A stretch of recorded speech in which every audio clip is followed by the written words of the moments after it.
Namaste and a very good afternoon to all.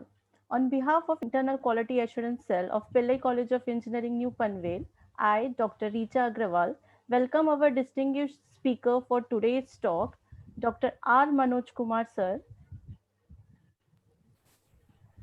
Chairman and CEO, Mahatma Education Society, Dr. K. M. Vasudevan Pillai Sir, Secretary, MES, Dr. Daphne Pillai Ma'am, Chief Operating Officer, MES, Dr. Piram Pillai Sir, Principal PCE, Dr. Sandeep Joshi Sir, our distinguished guests, all heads of departments and faculty members, to yet another expert talk on national education policy, the road ahead in the Golden Jubilee Talk series.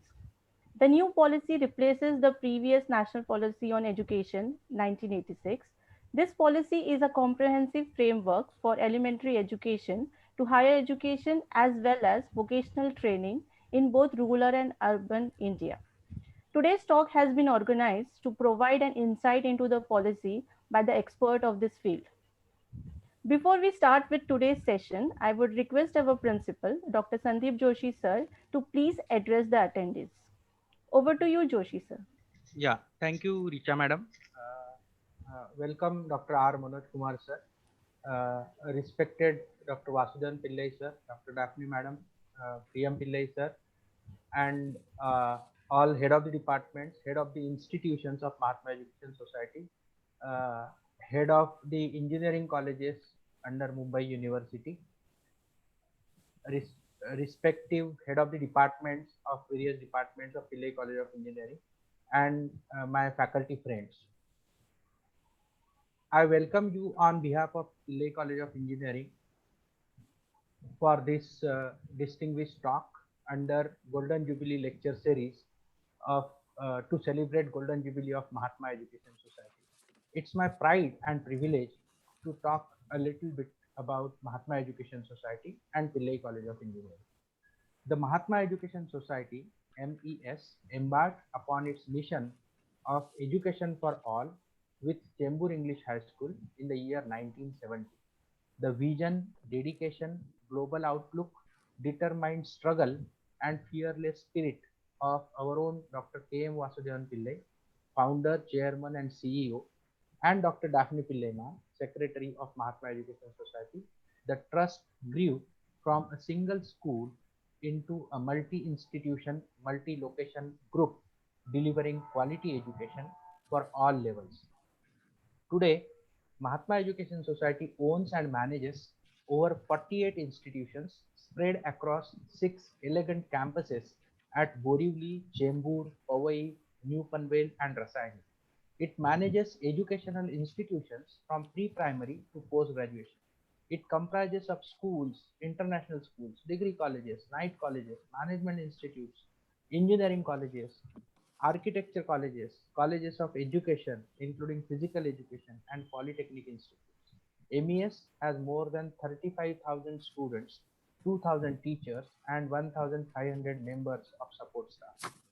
After establishing name in the field of education and experience of around 40 years, MES ventured into the field of engineering education with establishment of PCE, Pillai College of Engineering, in the year 1999. PCE believe in encouraging the students by creating an atmosphere where learning is more fun than burden. Faculty members try to be the proverbial friend, philosopher, and guide for our students.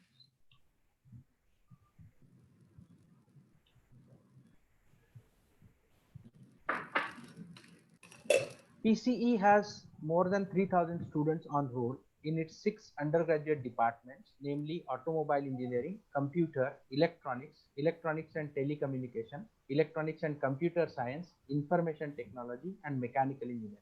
We have 5 PG programs. Our computer engineering department, mechanical engineering department, and information technology department are recognized PhD research centers of University of Mumbai.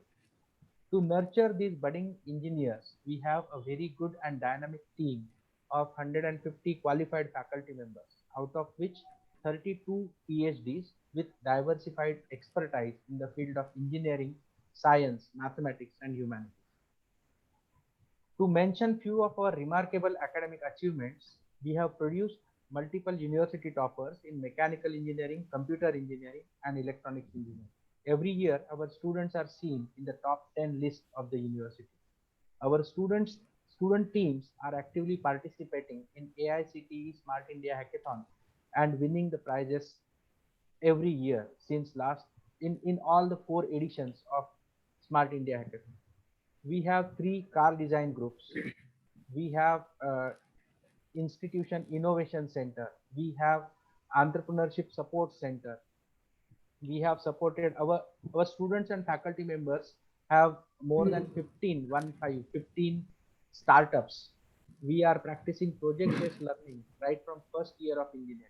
Students in group of 4 to 5 have been given a small open ended problems addressing social needs to provide the cost effective and user friendly technical solution based on the knowledge they have acquired. That helps in to have the experiential learning experience in their academics itself. Apart from regular academic assignments, to view them technically, we are conducting business idea competitions to nurture the entrepreneurs in them. We have unique concept of component library wherein many small and useful components are available for you. Students can lend required components from this library and return it back after use. Coming to research and development, in previous academic year, PCE has received more than 50 lakh rupees as research funds from AICTE, UGC DAE, JCSSR, ICSSR, BRNS, University of Mumbai for various projects proposed by faculty members. We have Urban Expansion Observatory, a project funded by through New York University. Through Tata Consultancy Engineers, we are working for Government of Maharashtra Swachh Bharat Mission by extending our expertise in drone survey. In previous year, PCE faculty members along with their students have published more than 100 research papers in international journals of repute and presented more than 50 research papers in various national and international conferences. So we are trying to nurture our students in line with new education policy. And to know more about the framework of new education policy, today's talk by Dr. R. Manoj Kumar is organized. It's my real pride and privilege to lead a team of dedicated 150 faculty members and 3,000 enthusiastic students under the guidance of Dr. K.M. Vasudevan Pillai, Dr. Daphne Pillai, and Dr. Priyam Pillai, sir. I welcome all of you once again for this very required talk by Dr. R. Manoj Kumar. Thank you. Over to you, Richa. Thank you, sir, for briefing us with the organization structure and few of its achievements. Before I go ahead with the session, I request all the attendees during the session to please post their questions and queries in the chat box, which will be addressed at the end of the talk. With this, I now request.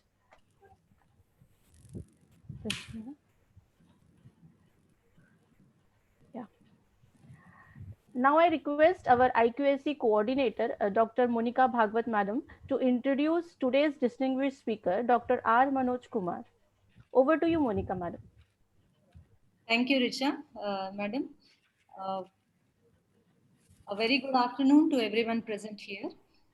It is my proud privilege to introduce and welcome our distinguished speaker, Dr. R. Manoj Kumar, for today's talk on National Educational Policy, The Road Ahead, in MES Golden Jubilee Talk Series. Dr. R. Manoj Kumar is presently working as Joint Secretary UGC and has been associated with higher education both as a teacher and as an educational administrator since past 23 years. He completed his schooling and graduation in Vijayawada and Hyderabad and pursued his higher studies in the prestigious Jawaharlal Nehru University, New Delhi. He was a recipient of the ICSSR Doctoral Teacher Fellowship for 2 years and obtained his doctorate from Guwahati University. He also holds PG Diploma in Human Rights from the Central University of Hyderabad. Before joining UGC New Delhi, he was associated in the Department of Political Science in Arunachal University for about 9 years. He participated in a number of seminars, conferences, workshops, and courses organized by different universities and institutions across the country in various areas of study like human rights, refugee and humanitarian law, disability rights and policy, research methodology, peace and conflict, and democracy and governance. He has published many research papers in journals and conference proceedings. He was an active executive member and office bearer of the University Teachers Association and held the post of General Secretary and Vice President. At UGC, he was mainly involved in coordination and policy planning in the field of higher education.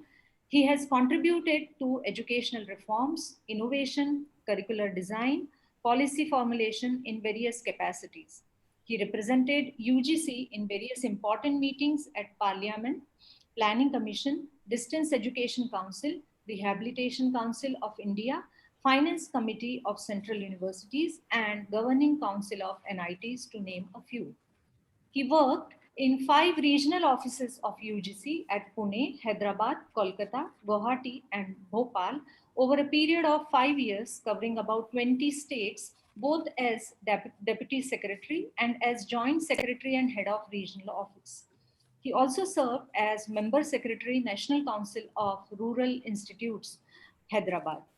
He has been active in disability advocacy and was associated with the Office of Chief Commissioner, Persons with Disabilities, and National Human Rights Commission for the implementation of disability rights. He was also a table tennis player and led his university team in the South Zone Inter-University Championship twice. It is a great pleasure to welcome such a noted personality as our speaker today. So, on behalf of everyone present here, I extend a warm welcome to you, sir. We would be delighted to hear from you, sir, in today's talk on National Educational Policy Road Ahead. So, over to Dr. R. Manoj Kumar.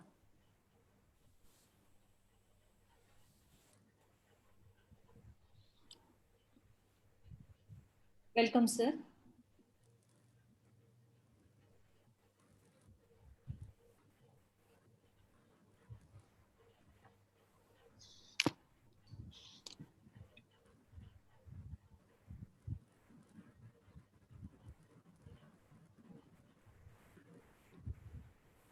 Okay.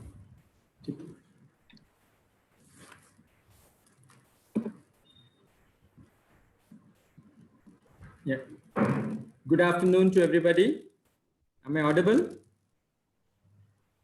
Yes. Good afternoon, sir. You are audible. Good afternoon, sir. Right. Chairman, Mahatma Education Society, Dr. Vasudevan Pillai sir, Secretary, Mrs. Daphne Pillai, Principal of the Pillai College of Engineering, Dr. Sandeep Joshi, Ms. Radhika, the IQAC Coordinator, principals and faculty members of the various colleges under the Mahatma Education Society, all the faculty and student participants in today's lecture. Ladies and gentlemen, I extend a very warm evening to you all. It is indeed a privilege to be with you all and deliver this MES Golden Jubilee lecture today on the new education policy, the road ahead, being organized by the IQAC of the Pillai College of Engineering on the occasion of the Golden Jubilee celebrations of the Mahatma Education Society. I congratulate the principal as well as the IQAC coordinator of the college for organizing this lecture on a very relevant topic. I had the opportunity of knowing Mahatma Education Society in the last few years when I'm working in Pune regional office. The Mahatma Education Society has been playing an important role in delivering quality education over so many decades in different disciplines. I take this opportunity to congratulate the Mahatma Education Society on its Golden Jubilee and particularly Dr. K.M. Vasudevan Pillai, who has been a doyen of education in this part of the country. And I salute him and his team for his yeoman contribution to the field of education. In fact, the new national education policy is much more relevant to institutions and groups like Mahatma Education Society, where the policy calls upon philanthropist private parties to establish institutions and contribute to the educational and economic development of this country. In today's talk, I would be touching upon the background education policy in the independent India, the context of the new national education policy, including the Sustainable Development Goal 4, the main highlights of the NEP 2020, focusing on higher education, as well as the challenges ahead for the implementation of the NEP 2020. And subsequently, we may have a question and answer session if the time and organizers permit. The views expressed are my independent and personal views and are not to be attributed to UGC. We all know that in the growth and development of any nation, education plays a very, very important role. Education transforms both societies and people in a particular direction by shaping and reshaping their thought patterns, the means of problem solving, as well as the ways of life. This will then further contribute to individual and social transformation. Education lights every stage of the journey to a better life, especially for the poor and the most vulnerable sections of the society. Education's unique power to act as a catalyst for wider development goals can only be fully realized if education is equitable. That means making special efforts to ensure that all children and young people, regardless of their family income, where they live, their gender, their community, and whether they are disabled, they have to benefit equally from the transformative power of education.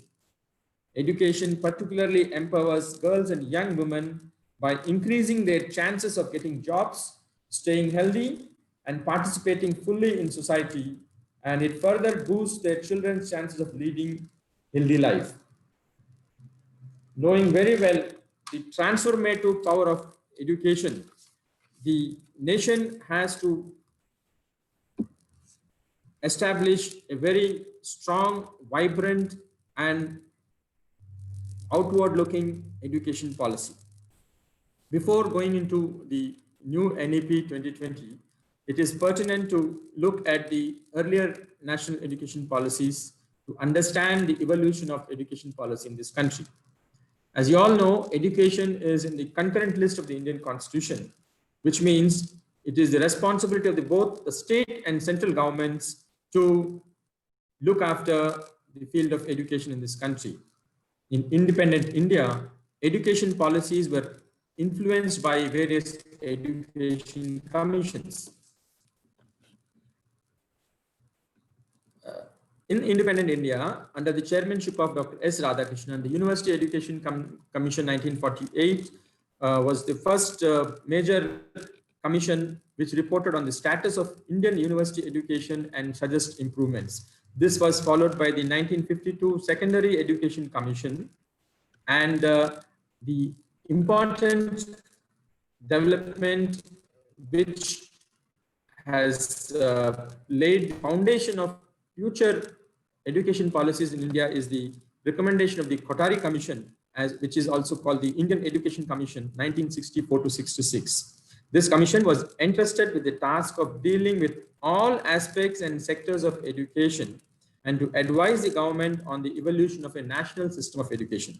This was followed by the National Policy on Education 1968, based on the recommendations of the Kothari Commission.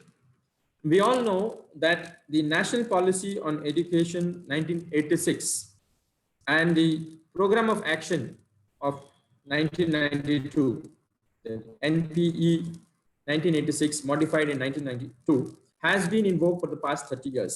Most of us are aware of this, and we have grown up as per the provisions of this policy over the last 3 decades. It is this policy. It is interesting to see some of the important provisions of this policy to know the continuity, and also to understand how important and difficult it is to implement a policy of this magnitude. We will see that many of the provisions of the new NEP have been mentioned in the 1986 policy also. And after 30 years, if you see where we have reached, we would understand that the implementation has not been as strong and faster as it should have been, looking at the complexities of the society. Therefore, the NEP of 2020 gains importance because of its magnitude, because of the new thinking that it has come out with, and because of the various new innovations that it has spoken about. Therefore, it becomes even more difficult to ensure that it is implemented in full unless and until all the stakeholders come forward and play a proactive role in its implementation. So some of the important provisions of the NPA 86, there has been a special emphasis on the removal of disparities and to equalize educational opportunity. Looking at the time period of the 80s and 90s, this was a very important goal which was to be achieved, that is the removal of disparities. Vocationalization has also received a top priority, but we do understand now that this has not moved ahead, and in the new NEP, we are emphasizing on vocationalization of education right from grade 6, right, even in the school education. Therefore, it is very essential to see that the implementation of the policy is much more important than framing a policy. The NPE 1986 also focused on the open university system to enhance the reach of everybody to get basic education, in a way to democratize education. It also focused on sports and physical education. It also emphasized on the status of teacher and the importance of giving emphasis on the role of the teacher in the field of education.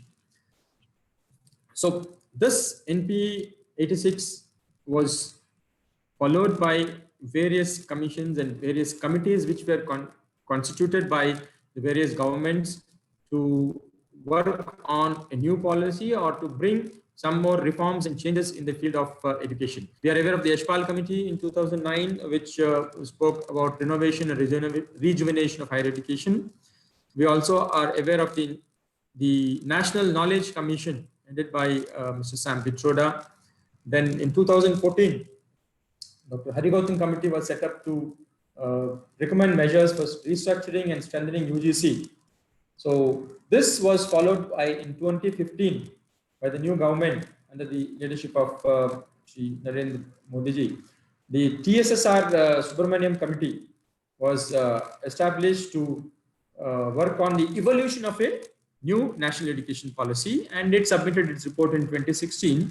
And on the basis of the report, the government worked on these recommendations and further constituted another committee, which is now known as Dr. Kasturi Rangan Committee, which went through the recommendations of the TSR committee and also the suggestions, and after a long process of consultation with all stakeholders, the committee submitted its report in 2019, and it is on the basis of this draft report that the new National Education Policy 2020 was finalized, and the Union Cabinet approved it on 29th July 2020, paving the way for transformational reforms in school and higher education systems in the country. Now, for the first time, the country has seen so much of debate and discussion on any policy, particularly the national education policy, which is a very positive sign. And today we are also gathering in this online webinar to understand the challenges for the implementation of the new national education policy and to share our views and enrich our understanding of the whole issue. Now, it is also important to understand that the new National Education Policy 2020 was framed keeping in mind the global changes. We all know that the UN has come out with the Sustainable Development Goals, also known as the Global Goals, which were adopted by the United Nations member states in the year 2015. And this was a universal call to action to end poverty and protect the planet and ensure that all people enjoy peace and prosperity by the year 2030. So this document also has defined the NEP 2020 and the NEP 2020 and the Sustainable Development Goal 4 share the goals of universal quality education and lifelong learning. There are 17 sustainable development goals which are integrated, which means action in one area will affect outcomes in others, and education is paramount among these goals. So Sustainable Development Goal number 4 focuses on quality and inclusive education. A quality education is the foundation of sustainable development. And since education is a force multiplier, the Sustainable Development Targets for the year 2030 call for ensuring the completion of primary and secondary education by all boys and girls and guaranteeing equal access to opportunities to all the people. So therefore, it is the Sustainable Development Goal 4 which has defined the formulation of the NEP 2020, and the goals of both are in proper synchronization.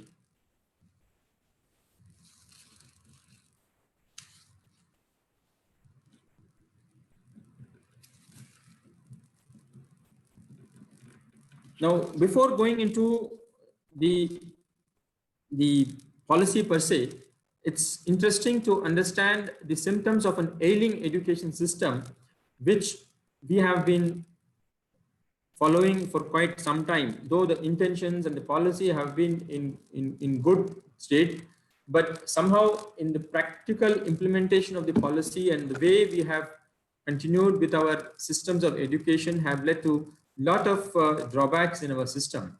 Just to understand some of this,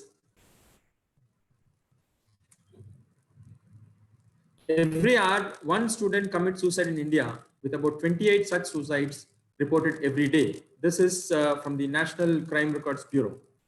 10,159 students died by suicide in 2018, and it is increasing every year. Exam-related pressure was the largest cause of suicide in Indian youth. This is a Government of India report. So if you see, the system of education has been creating a lot of stress and anxiety among the students. Then the other aspect which is worrisome is the unemployability of the educated graduates of this country. It is said that only 47.38% Indian graduates are employable. That is from the Indian Skills Report 2019. And 80% of Indian engineers are not fit for any job in the knowledge economy. These are some of the findings from the various surveys, including a survey by the ASSOCHAM and the FICCI, etc. So this is just statistical information, so that we understand that there are inherent problems in the way that we are running our Indian education system. 55% of school students in India have a private tutor outside the school, which also reflects that there is something wrong either with our curriculum, our pedagogy, our schools, or our entrance examinations. And the booming private coaching industry in India was estimated at rupees 203.9 trillion in 2015. So with this magnitude of problems, it is very essential to understand that ad hoc changes in the Indian higher education system are not adequate to address the problem. We need a systematic and fundamental change to deal with these major problems. Now, before going into the policy, we will also quickly see what went into the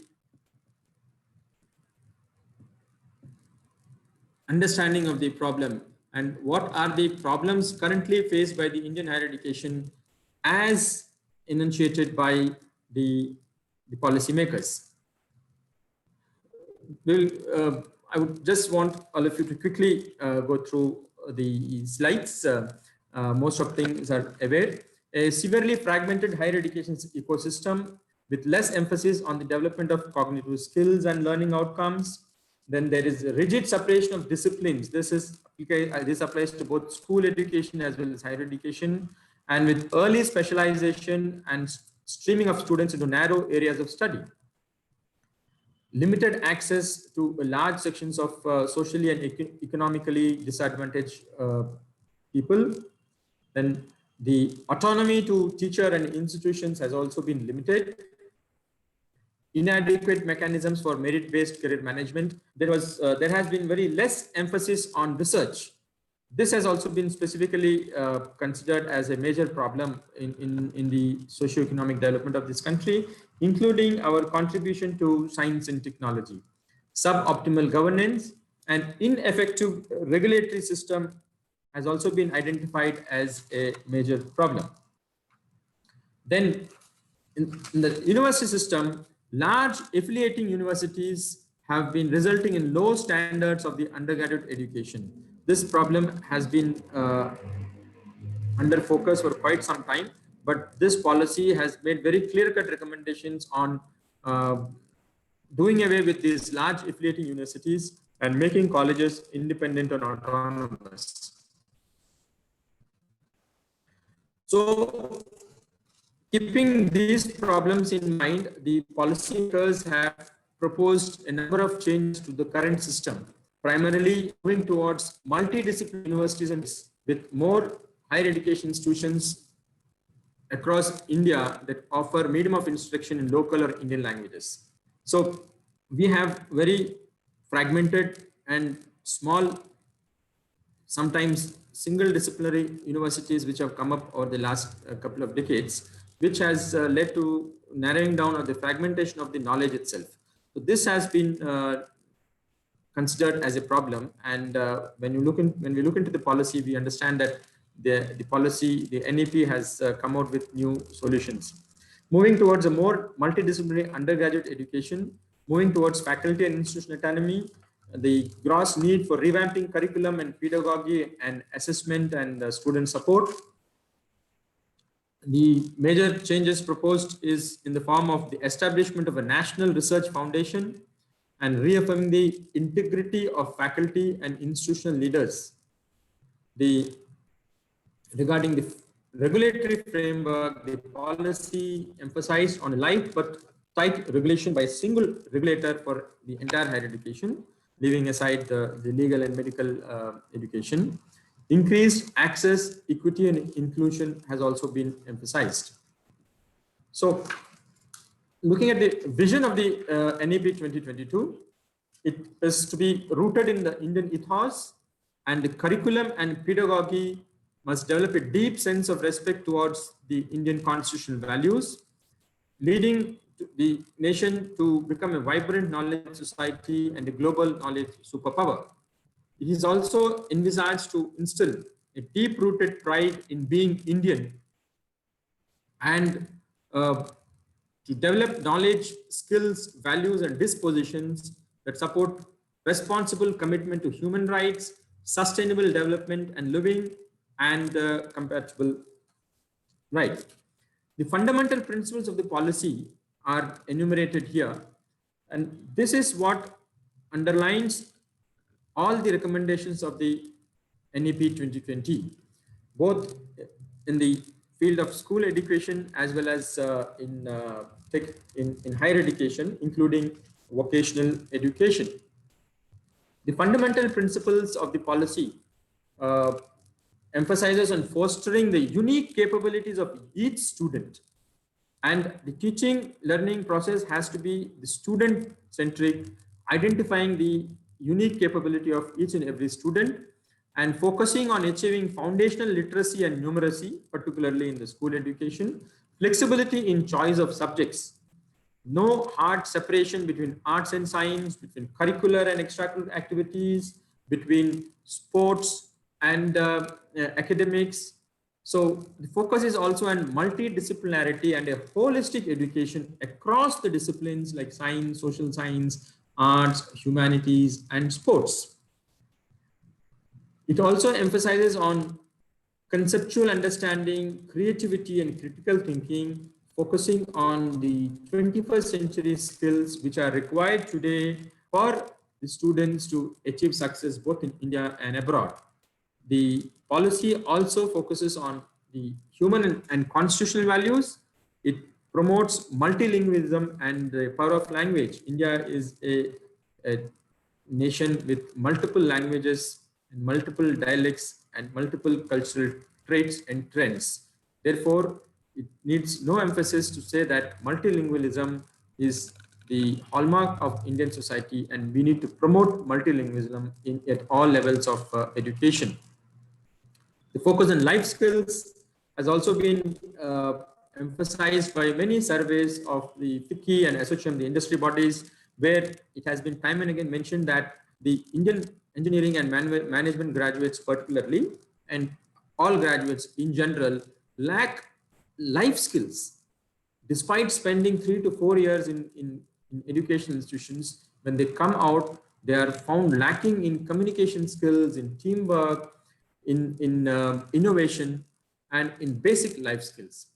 The policy also focuses on regular formative assessment and focus on equity and inclusion and synergy of curriculum across all levels of education. The policy wants to keep the teachers and faculty at the heart of the learning process and has come out with prescriptions for enhancing the capacity of the teachers at all levels. A light but tight regulatory framework and encouragement to outstanding research and continuous review of the research work carried out, a rootedness in pride in India, and lastly, the policy realizes the importance of funds for any major changes and for the improvement of education in this country, and therefore it focused on, or it emphasizes on substantial investment in a strong, vibrant public education system. So these are the principles on the basis of which the NEP 2020 was formed. And this vision of the NEP 2020, we've already gone through it. Now, you know, education is a continuous process. It is a continuum. You cannot separate it as school education and higher education. Each builds, the higher education builds on the school education, and the school education gains from the higher education, gains in the higher education, and it is a continuum. And this is very well recognized and promoted by the NEP. Today, keeping in view our field as well as the time constraint, we would be focusing on higher education. The policy asks for an increase in the gross enrollment ratio, and the expectation is to raise it to 50% by 2035. That is in the next 15 years, from 27% to 50%. That is the tremendous increase that is being visualized by the policy.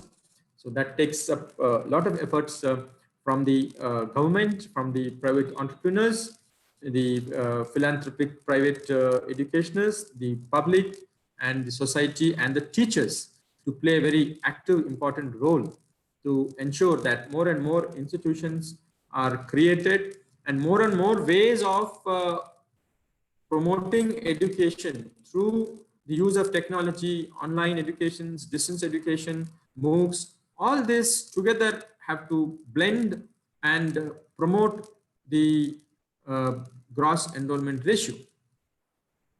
The policy focuses on broad-based, multidisciplinary, holistic undergraduate education.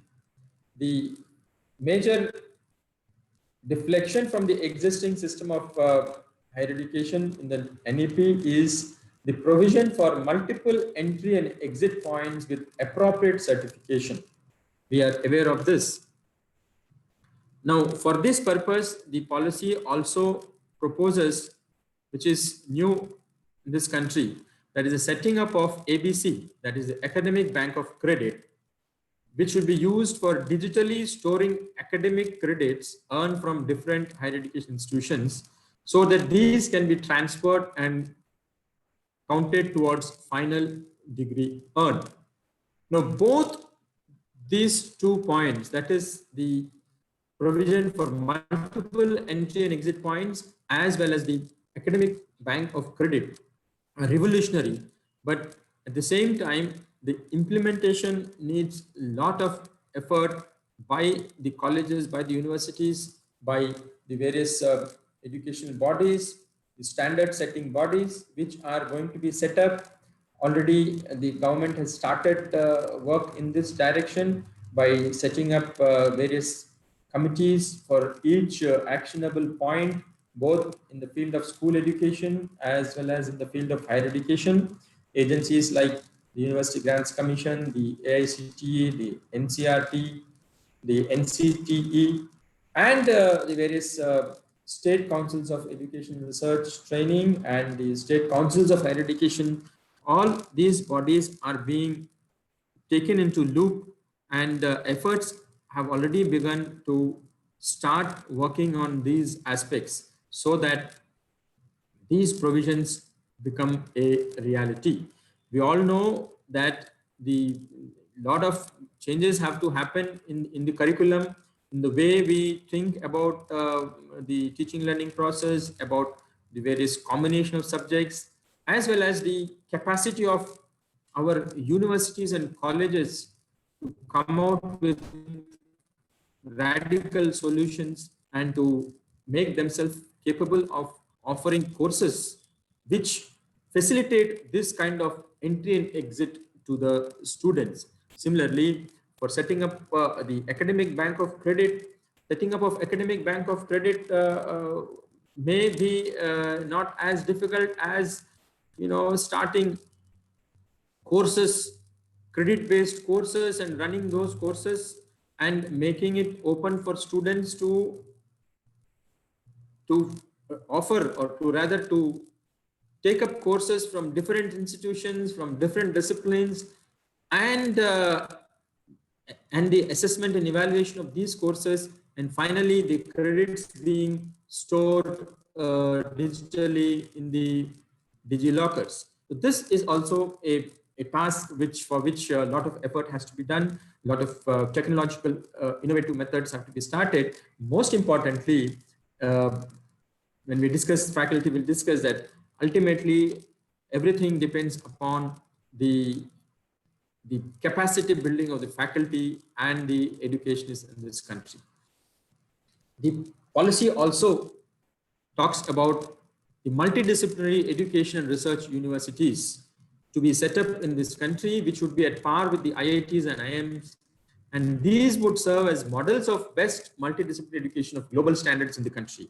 We have many educational institutions which are presently not in the form of an university, but they do have number of multidisciplinary education research institutions within them, and such institutions can convert themselves into universities and provide the basis for the implementation of the NEP 2020. It has been highlighted the last decade particularly that the research output of the Indian academia is not up to the mark.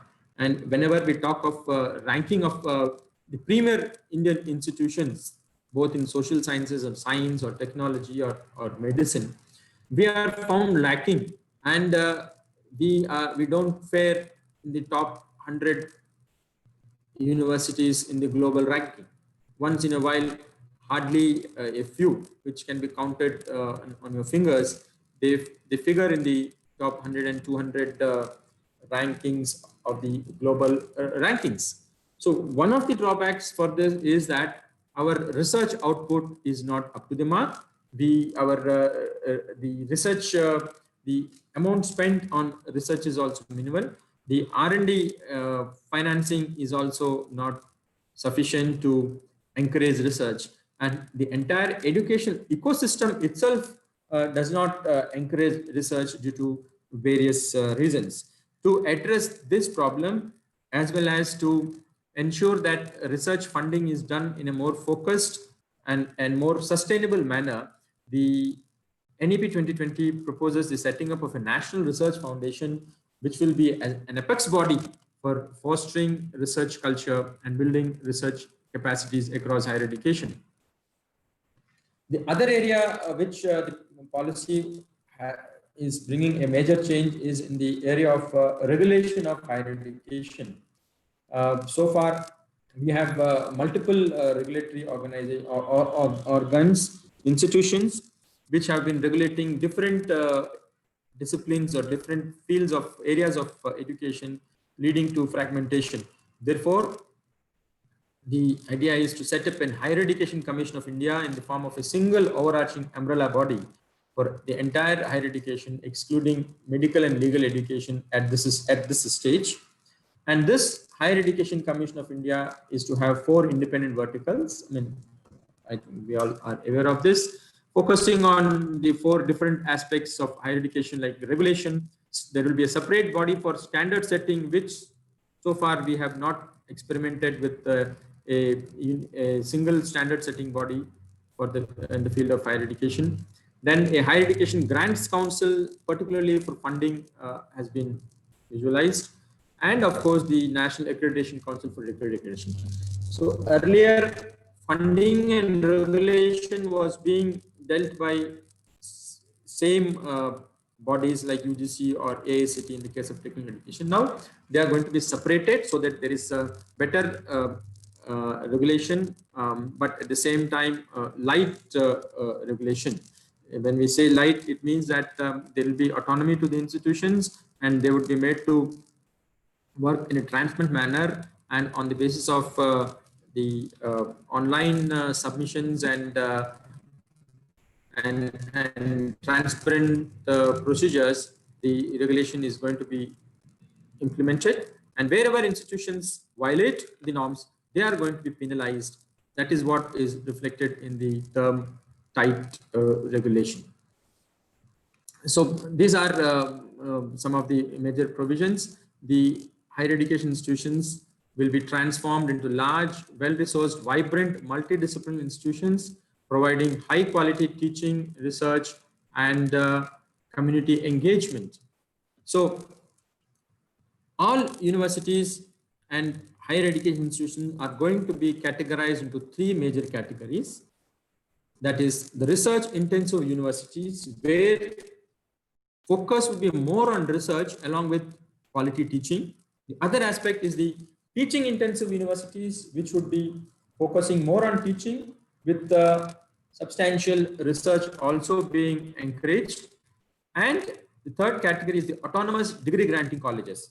We know that the 1986 policy also has spoken about autonomous colleges. That's when we started, but now we are moving a step further, whereby it is proposed that autonomous colleges selected will also have the power of granting degrees. So far, it is only the universities which have the power of granting degrees.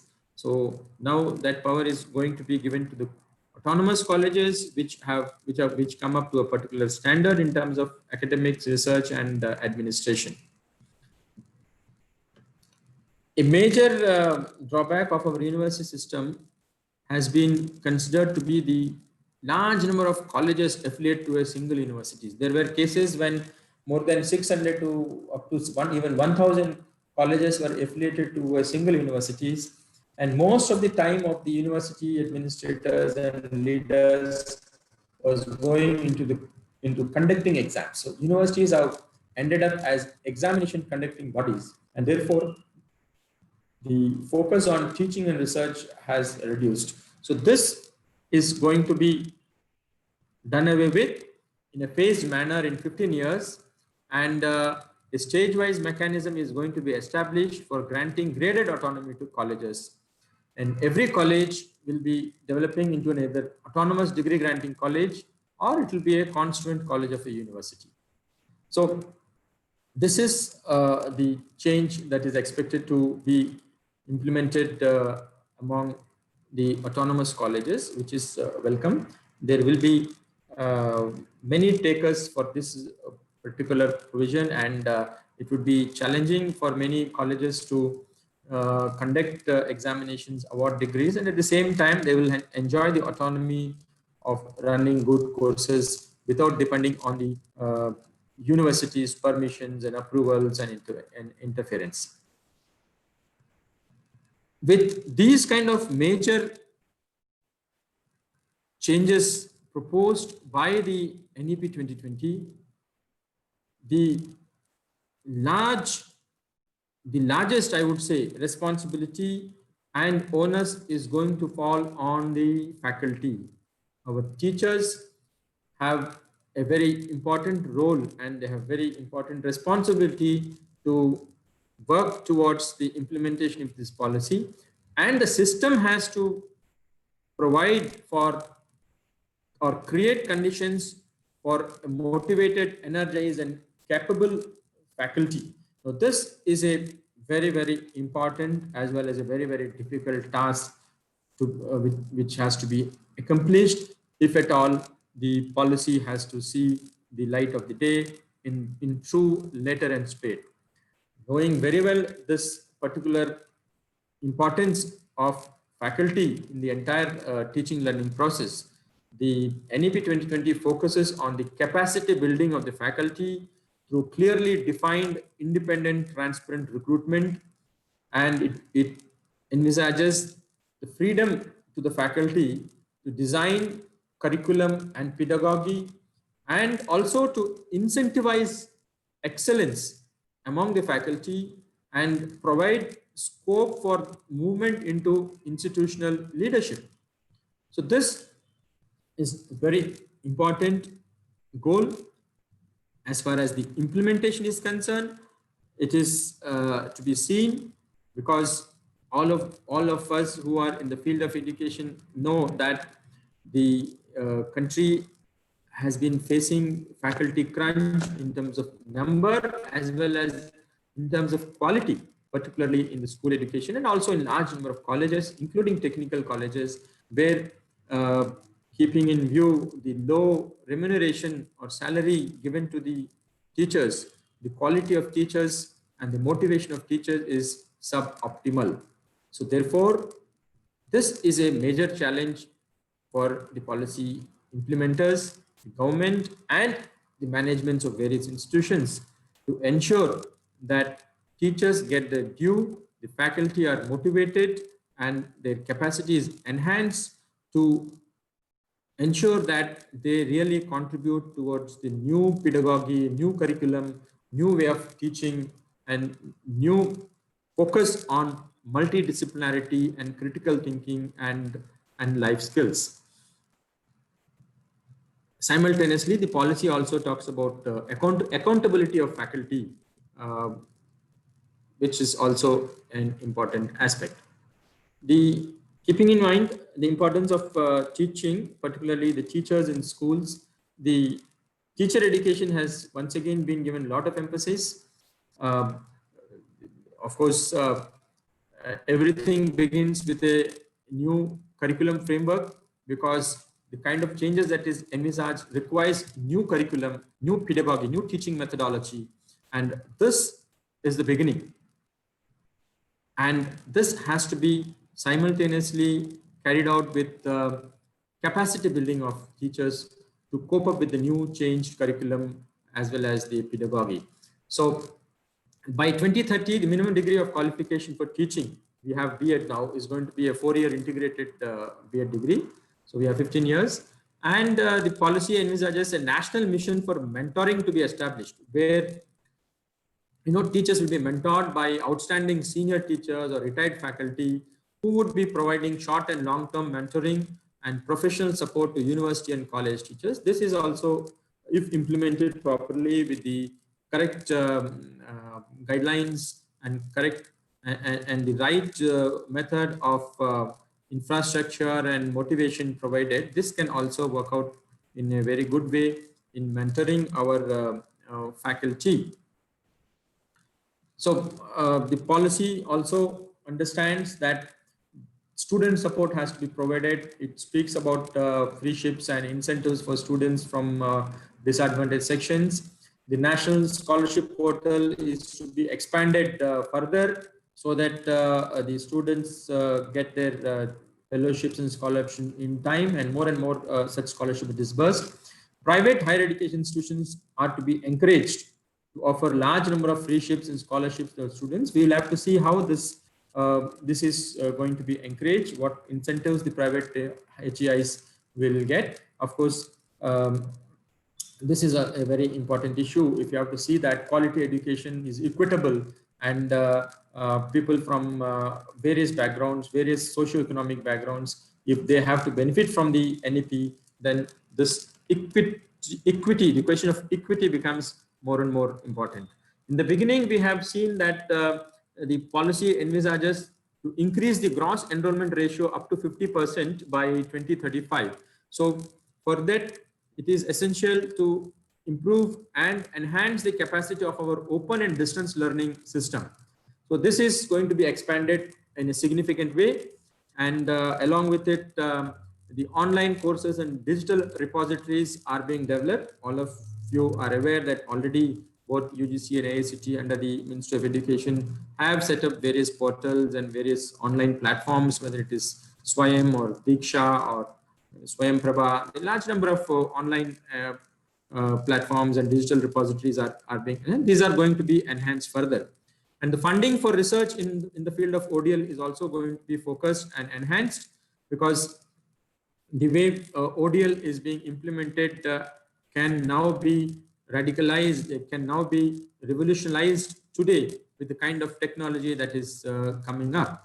So credit-based recognition of MOOCs, already in the last 4-5 years, the UGC and AICTE have started this, and the platforms are ready. We have the regulations are in place, and further changes are also being envisaged in these regulations so that these MOOCs become more student friendly and teacher friendly.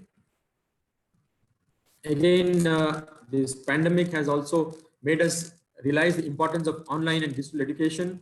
And today, now in the last 6 months, a large number of teachers and students have got used to online learning, and we have understood the importance of technology, importance of bandwidth and internet, as well as the importance of having smartphones at reduced prices, subsidized prices. All these have been highlighted due to the social distancing compulsions of the pandemic. Therefore, the MOE, Ministry of Education, has thought this, and it is going to have a set of recommendations for promoting online education, and a dedicated unit is going to be set up in the Ministry of Education for the purpose of building of digital infrastructure, digital content and capacity building. And this is again, if you want to increase the GER, and also if you want to see that accessibility to quality education is there for the maximum number of people, then a lot of infrastructure needs to be developed, not only in urban centers, but also in the rural areas, in hilly areas, in the Northeast, where even today network is a big issue. And this is something which we cannot look away with, and we need to work on developing the online infrastructure. So same continuation is the use of technology in education. An autonomous body is going to be set up under the name of the National Educational Technology Forum, which would be a platform for free exchange of ideas on the use of technology. and appropriate integration of technology into all levels of education, starting from primary school to higher education and research. Technology is going to be a important mode or a tool for promoting quality education. We all know about the multilingualism, which is a hallmark of our country. Therefore, the national education policy has specifically emphasized in the promotion of Indian languages. We have now 22 official languages incorporated as per the constitution, and we have large number of other languages with script, without script in this country. We have some ancient languages also. So therefore, the policy emphasizes on their promotion, and for this purpose, the Indian Institute of Translation and Interpretation is going to be set up, and the National Institute for Pali, Persian and Prakrit are also going to be established. And strengthening of Sanskrit and all language departments in all higher education institutions is also one of the propositions. And the NEP has stressed on the promotion of mother tongue or the local language or the regional language as a medium of instruction in more and more higher education programs. If you look into the NEP's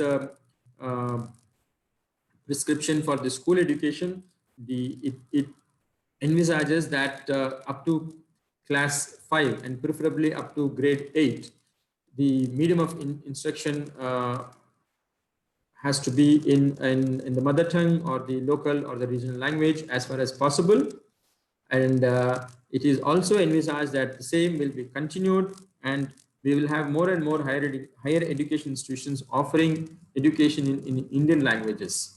So this is also very challenging, looking at the large number of languages that we have in this country, as well as the need for textbooks and resources in various languages in all disciplines, particularly in the disciplines of science and technology. So it is a humongous task to get the resources properly translated and, you know, brought to the reach of the common man, to the last mile. So the Central Institute of Indian Languages and various other bodies are being tasked with this work of translation. And we will have to see how far this can be done and how we will develop various teachers, the large number of teachers required in local languages to teach non-language subjects like, you know, social science, mathematics. So this is definitely, we all understand the importance of local language and the mother tongue. It is scientifically proved and it is followed globally. But looking at the multiplicity of languages and a huge population, the task before the stakeholders is very, very big. Keeping in mind the globalized world and the development in science and technology and the markets which decide the various developmental aspects of the countries. The policy also talks about internationalization of education. We have good infrastructure. It is expected that most of our students who go abroad can be retained within the country, and we can avoid the brain drain. Therefore, the policy facilitates institutional collaborations and student and faculty mobility between Indian and foreign institutions. It is also proposed to allow entry of prestigious world-ranking universities to open their campuses within the country. So this is going to be done through various regulatory mechanisms where we can allow the foreign institutions. It will have its own merits in terms of keeping our education institutions more competitive. It may have some disadvantages initially as many people say that good faculty may move out of Indian universities and they may join these foreign universities once they set up campuses. But then we cannot run away from competition. Ultimately, we have to improve the quality of education of our own universities and compete globally. Professional education is also important, and the policy envisages that all professional education will be an integral part of higher education system instead of compartmentalizing them as technical education or professional education. And because the life is not compartmentalized, every field of education is a part of life, and therefore it has to be it has to be seen and it has to be taught in an integrated manner. So therefore, the NEP 2020 envisages that standalone universities will aim to become multidisciplinary institutions. This also requires a lot of collaboration and cooperation from all the state governments and all the stakeholders, because education being in the concurrent field, we have to take every stakeholder, the central government, the state governments, the educationers, faculty, everybody has to come together to ensure that these proposals are implemented. In order to ensure that education reaches to everybody, the adult education which India has been following is also once again re-emphasized by this policy, and it aims to achieve 100% youth and adult literacy in the next 15 years. And for this, there is a need for effectively training instructors of adult education. We need to mobilize the community, and there has to be sharing of infrastructure. The Panchayat Raj bodies and the local bodies have to be brought together to ensure this adult education is successfully implemented in this. I think I have taken a lot of time. This is a very comprehensive and very innovative and all-encompassing policy. So it has considered all aspects of education, and therefore to understand it is very, very essential. And we can touch upon other areas in the question answer session. And with this, I conclude my talk. And I once again thank you all for your patient listening. And it's been a pleasure to be a part of this gathering today. Thank you. Yeah. Thank you so much, sir.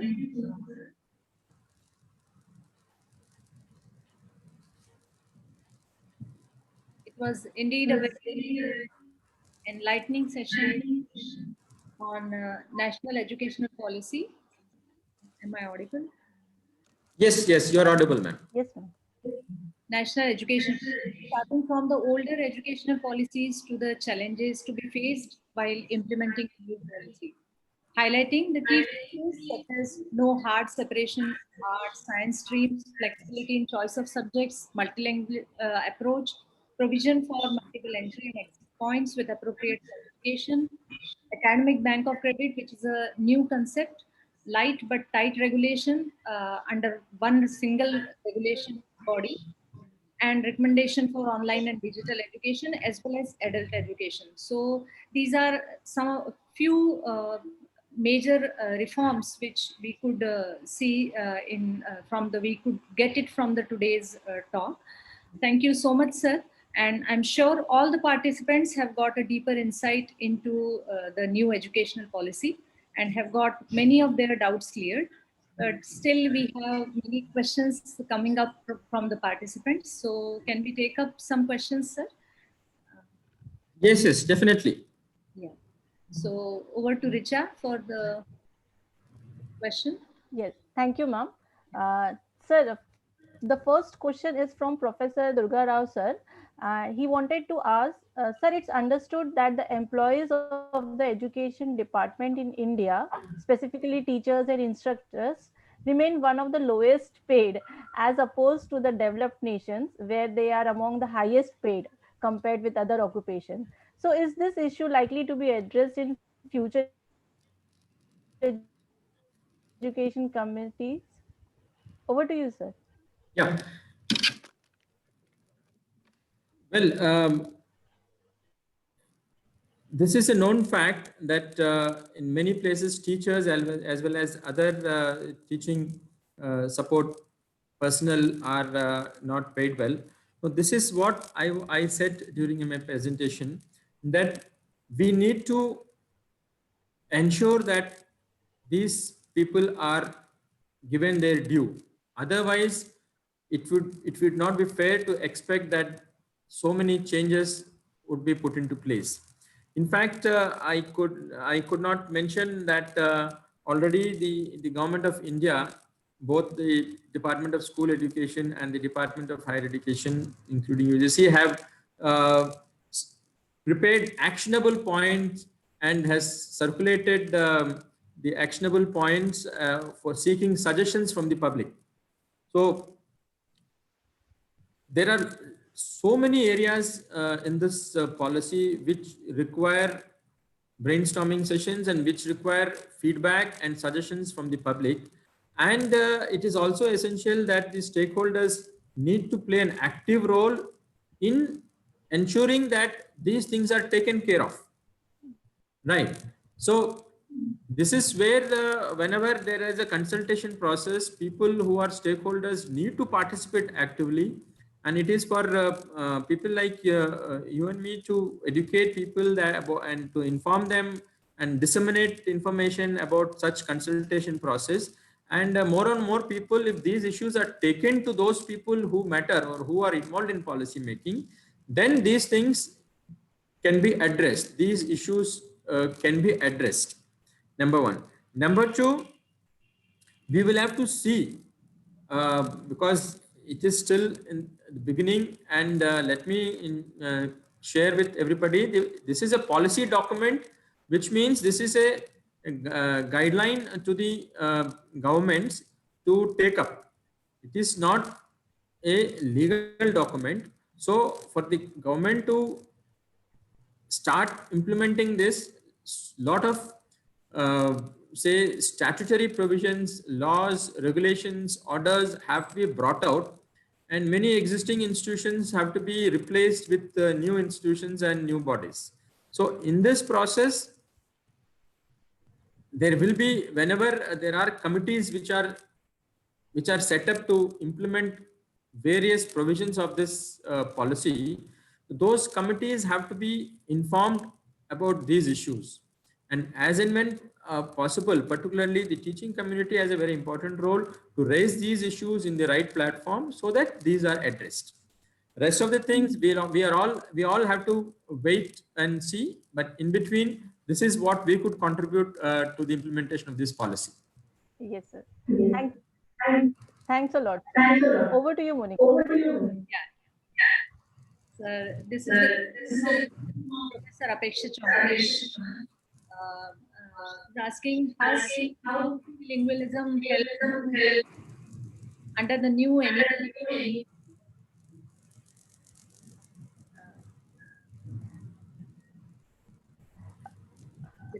Sir, shall I repeat the question, Monica? Yeah, you are Monica, ma'am. Monica is, madam's voice is not audible. But I got Monica, ma'am, can you please mute your mic?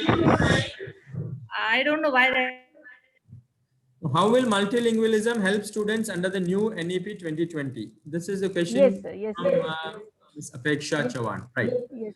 So, yes, sir. Many of us ourselves are multilingual people. Our mother tongue is something we speak the local language. We've learned Hindi and English. So many, at least educated Indians, speak more than 2 languages, and large number of them can speak 3 languages. And those people do really understand the importance or the benefit of being multilingual. So, as I said, India is a multilingual, diverse country with its own multilingual cultural traits. So, the population which speak different language, they change after every 100 to 200 kilometers, their dialects change. So, one of the important features of our country is our linguistic diversity. So we need to protect that diversity and multilingualism comes naturally to Indians. We are born, we live in multilingual atmospheres. If you just think and reflect, the kind of people you meet, the kind of movies that you watch, the kind of books or literature that you are exposed to, the kind of food that you are exposed to. So these are all linked. So for the overall development, of the personality of anybody, particularly young students, it is very important to have an understanding of different languages, and if possible learn as many languages as possible, not only Indian languages, because it's our country. We have to be proud of our country and our rich and varied heritage, right? So we have to try to learn as many languages as possible, and once we do that, we can also, nobody is stopping, we can also learn foreign languages. And languages are definitely tools in one's hand. They are tools which strengthen you in your day-to-day life. So this is my personal take. I myself managed to speak 4-5 languages, and I know how it has helped me both as a student, as a common man, as a teacher. When I can network with people, I can connect with people, and I managed to make a difference in the entire interaction between people. So therefore, multilingualism, whether the NEP 2020 tells or not, multilingualism is something which is going to be a USP, unique selling product for any student. So whenever you get an opportunity, wherever you go, please learn languages. Forget about the policy. Yes, definitely, sir. So the next question is from Dr. Dhanraj Tambuskar, sir. He wants to ask, in India, government has been spending a lot on government-run HEIs like IITs and NITs and IIMs also, whereas we all know that. Is that yeah, I have read the question. Yes, I've read the question. Now this is the question that the Dhanraj has put is something which we all been raising since many times. Actually, this is where the issue of funding is important, because ultimately we can enhance the school infrastructure through funding only, and that is why right from 1980s there has been a demand that at least 6% of the GDP has to be spent on education in a country like India, where the quality of education and the reach of education is limited. Number one. The other aspect, particularly to this NEP, which has recognized this issue, and that is why it has spoken about school complexes and cluster schools, whereby the small schools in a particular region can form a cluster and therefore enhance their physical infrastructure as well as the human resources available. We have thousands of, I would say, I'm not good at this figure, I have not brought that figure, but there are lakhs of schools in rural areas which are one room, one teacher, one room schools. And if somebody is interested, you can look at the website of Pratham. So the schools facilities, particularly government schools, as well as in semi-urban and rural areas, is very, very decimal. We all know that. Therefore, the government definitely has to spend more and more money, because unless and until the school education, which is the base, if you don't strengthen the school education, both particularly by the government and as well as by encouraging private participants, philanthropic private participants to start schools and to give quality education, this is going to be a problem. We all realize this. That is where it is important to ensure that the government makes efforts, both the central as well as the state governments, because education, particularly school education, is under the domain of the state governments, and these are very locally, contextually located. So it is very essential to enhance funding and to enhance the infrastructure, physical infrastructure, as well as human resource infrastructure. When I say human resource infrastructure, we need to have more and more qualified teachers to teach in such schools. So I agree, if spending by the government on premier institutions alone is not going to solve the problem. The policy does has an intent to enhance the investment, as well as to look at ways and means of enhancing the capacity of schools in the form of school clusters, as well as with the use of technology.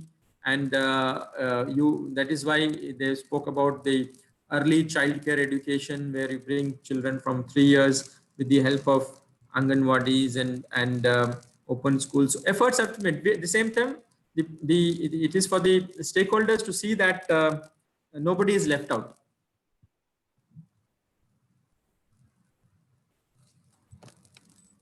Monica ma'am? Yeah.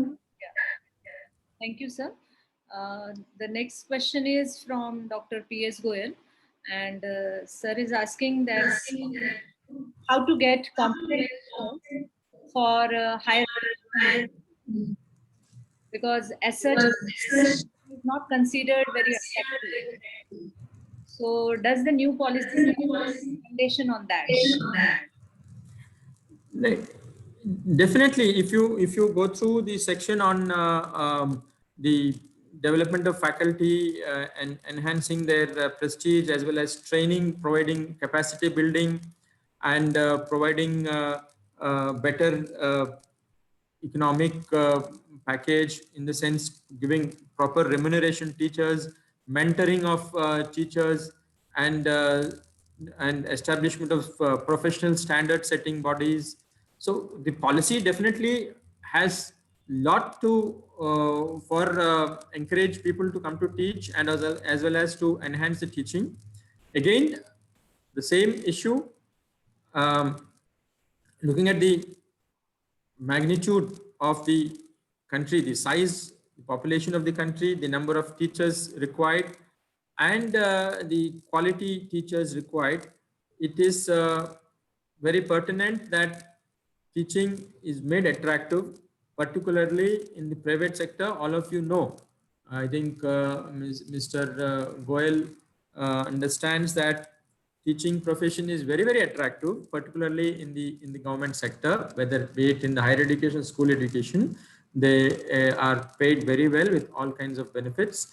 But yes, in the private sector, where the education is run by the private parties, in large number of areas, the teachers are not paid properly. As a result, the quality of teachers is also compromised, and that leads to quality of teaching in the classroom and poor learning by the teachers. And that is the bane of our school education system, particularly, as well as higher education system. So I can only say, Mr. Goyal, we need to keep raising these issues, and we have to be hopeful, and we need to be positive that with the new policy, when you want to have an education system which is second to none, and which competes at the global level, this is also a natural corollary. जब तक teachers का training अच्छा सा नहीं होता है, उनको remuneration अच्छा नहीं मिलता है, उनकी एक्सपोजर अच्छा नहीं होता है, उनकी पढ़ाई अच्छा नहीं होगा. जब उनकी पढ़ाई अच्छा नहीं होगा, तो you can't expect to become a global power और a knowledge super power, period. So all of you have to be what you call you have to drive the engine, in the sense you have to make efforts that the stakeholders keep this in mind, and they provide they take up these issues seriously. Yes, thanks a lot, sir. The next question is from Sudhnya ma'am. Yes. Monica ma'am, can you take up the question? There is an echo in your voice. Yeah, I remember. Sorry to interrupt. Sir, sir. Yeah, please go ahead. So due to your speaker, there is an echo. So I'll just mute you once question is asked, and then you can unmute yourself while answering. Yeah. Okay, thanks a lot, Yogesh sir. Sir, the next question is from Sudhya ma'am. She wants to ask, when do we expect it to be actually applied and implemented at higher educational level? And also, what is the proposed logistic from government for control of education quality? Over to you, sir. Sir, please unmute yourself, sir. Last part of the question, control of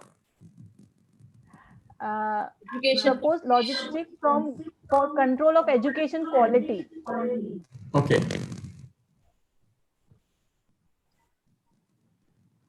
Now, if you go through the policy, there are certain changes which are going to happen very soon. In fact, the government is very optimistic right from 2022. The things are going to be changed. But as I said, and all the changes are expected to be completed by 2030. That is the goal of the policy as well as the sustainable development goal. So in the next, because this policy has been envisaged to be there for the next 3 decades. So in the next 20 to 30 years, the government also understands the huge task before it, and therefore they themselves have kept a longer period. But a number of changes are going to happen from the end of 2021. It has already begun. Now you have to understand what are the areas which can be implemented immediately and what are the areas which would take time. Now, for example, the policy talks about curriculum framework, at least 4 or 5 curriculum framework for early childhood care as well as for school education, which should be brought out by the NCERT. Then you have the national curriculum framework. Then you have the national skill qualification framework. You have the teacher education curriculum framework. So these 5 frameworks already, the beginning has been made. Committees are being worked out, and various agencies who are tasked with this work are on the job. So this is something which would take, as I said, education is not something which can be changed overnight, and we should not expect something like that also. We should not allow something like that also. It has to take its own time. There has to be a proper thinking which has to go into this. Experts have to sit into it. There has to be consultation processes, and therefore even this curriculum framework, and once the curriculum is ready, then the textbooks have to be printed, and the teachers have to be trained as per the new curriculum. So this is one type of area. On the other area, you have setting up of institutions, for example, right? You need, when you're talking about new regulatory system, you have to set up those institutions. Kahin you may have to bring laws. Parliament में act pass करना पड़ेगा. So that has its own, socio-political maturity or time which would require for it.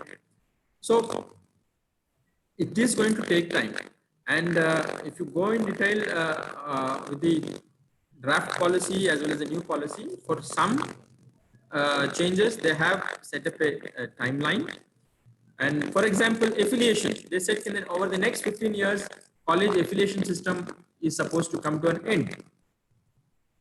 Now you have so many technical standalone universities in this country, or say in this state, all of you are aware, technological university.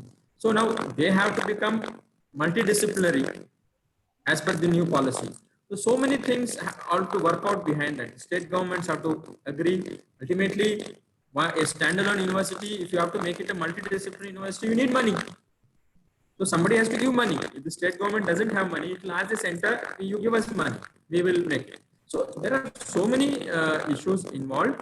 And similarly, when you talk of mother tongue instruction, so the entire process of translating textbooks into various regional languages, 22 or more, it's a time-consuming process. In fact, we still have a problem in having textbooks in Hindi alone, which is the Rajbhasha, and large number of states offer education in Hindi medium. But there has been a I think the Hindi translation mission also for the last 2-3 decades. So that itself has not done its job completely. So these are issues. Therefore, a strong political will across the states and the center is required. We do have a proactive Mantralaya and our Prime Minister has also emphasized that this has to be done, and it is a movement. It has to be done on a mission basis by all the people. It is a policy of the people. It's the people's policy. It's not a government's or a nation's policy. So it is a very, very challenging job. There are a lot of I would say, if you can call them difficulties, yes, there are a lot of difficulties have to be overcome. And this nation has overcome many difficulties. So it is assumed that we will also overcome various difficulties which would come in this process, be it from the stakeholders, be it from the educators or the state governments. So I think I have answered this particular thing. As far as the timeline is concerned, again, in one line, it is going to happen in phases. Starting from 2022, it will begin. Thanks So, so for much. example, we are talking about board exams becoming lighter. Low stake board exams. Curriculum has to be changed. NCERT will do. It is not just CBSE. You have various boards. What about all our state boards? But just these state boards you have, they have to also come on board and they have to start doing. So it has a cascading effect. Har level pe changes karna padega, and then therefore, in some cases, it will take time. Right. It all depends upon how much of efforts are put by the stakeholders. Right, sir. Thanks a lot, sir. Thank you, sir. Thank you. Thank you for the wonderful session, sir, and clearing all the doubts of the participants patiently. Now, I request Dr. Richa Agarwal ma'am to propose the vote of thanks. Thank you, ma'am. It's an honor and privilege to present the vote of thanks on behalf of IQAC Pillai College of Engineering. First and foremost, I would like to thank Dr. Manoj Kumar sir for accepting our proposal to deliver a talk on this National Education Policy A Road Ahead in Mahatma Education Society Golden Jubilee Talk Series. Sir, it was an enlightening session and gave a deep insight on NEP. Thanks a lot, sir. I'm also thankful to the management board of MES for their constant support and motivation for organizing this event. My sincere thanks to our principal, Dr. Sandeep Joshi sir, for always standing beside us and guiding us in every activity. I'm also thankful to all the heads of departments for their cooperation and support. My heartfelt thanks to all the members of the organizing team for their efforts and timely response in making this event successful. Last but not the least, I would like to thank all the participants without whom this event would not have been possible. Thank you all once again.